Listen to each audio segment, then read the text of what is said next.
Hello, Felipa. Good morning. How are you Good today? morning. Good, thank you. You can hear me? Yes, very clear. All right. Perfect. Thank you. And how is Madeline this morning? Oh, she's just behind me playing.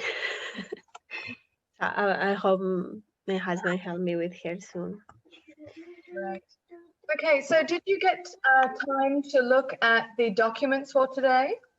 Yes, it's many information, but I have a look everything, and yeah, I have idea the whole document. Yeah.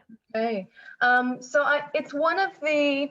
It's not a very common type of diagram in writing task 1, but it does sometimes come up, so you never really know. The most common type of diagram in task 1 is probably a line graph, a bar graph, a pie chart, and a table. I think those ones are the most common that you will probably get.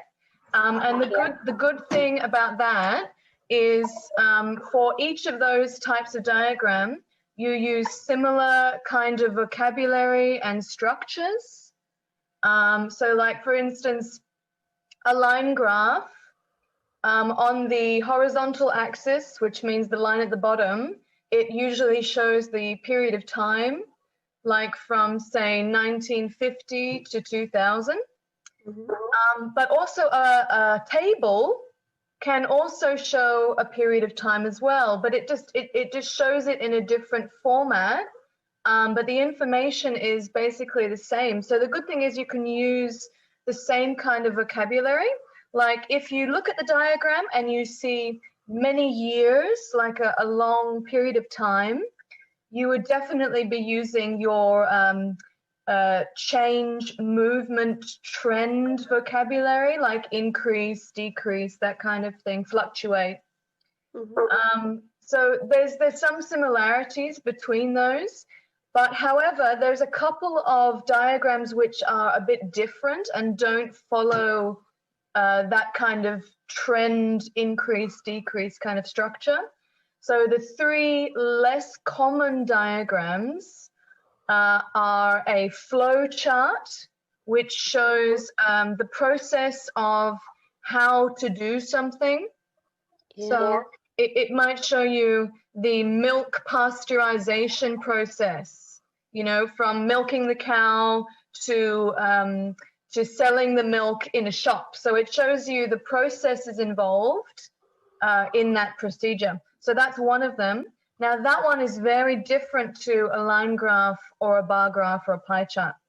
The one that I thought we'd focus on today, which is a little bit less common, is a picture or an illustration.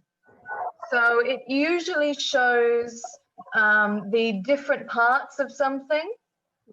The one that I gave you is showing 4 different cameras.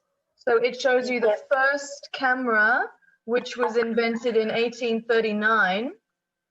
And then there's various labels on the vocabulary. So that's called lexical resource. So we're looking at the kind of language and words that you use in your writing.